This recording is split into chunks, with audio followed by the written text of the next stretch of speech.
Իսկ ինչն է իրենց մտահոգությունը, պարոն Կարապետյան։ Իրենց հարցերեք, ես ինչ գիտեմ, վախենում եմ։ Այս հանրային հետաքրքրությունը ձեր անձի հանդեպ նաև միջազգային հարթակներում կկարողանա ինչ-որ բացատրել այսօրվա իրավիճակը։ Դուք եք փոխելու, դուք։ Պարոն Կարապետյան, Ակտիվությամբ, համառությամբ,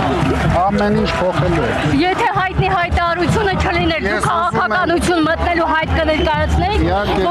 որովհետև ասել եք քաղաքականությամբ չեք զբաղվելու։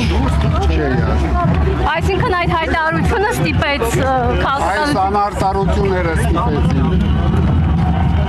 Պարոն Կարապետյան, Ժողովուրդ մի բրդեք էլի։ Իշխանության գալու պարագայում գործող իշխանության հանդեպ ինչպիսի վերաբերմունք է լինելու։ Քնեմ այսօր զարթնեմ, որոշ Պարոն Կարապետյան, Փաշինյանն ասում է ըստեյության Ռուսաստանից է ուղղորդված, որ գաք մասնակցեք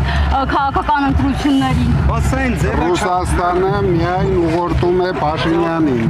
Պարոն Կարապետյան, Ինձ ուղղորդում է հայ ժողովուրդը։ Պարոն Կարապետյան, Փաշինյանն այսօր շուրջ հանգել է անվանել ձեզ, Քոչյանի եւ Վարդենի ձայն տվողներին, նվելով երևի ձայնագրությունների վրա։ Այսպիսի հայտարարություն Ես ինչ իսկ որևէ մեկը կարող է ձեզ բոմբ դարձնել կամ էլ ունե զրկել, պարոն Կարապետյան։ Մեզ ձեզ հետ խոսելու։ Արդեն սկսել եմ ձեզ Աջողներ, թողեք նստենք։ Պարոն Կարապետյան, ասել սկսել եմ ձեզ բոմբ դարձնելու գործընթացը իշխանությունը։ Ոչ, այնտենց անլուրջ մարսանց Կներեք ժողովուրդ։ Հետևից չեն կարող մտնել ժողովուրդ։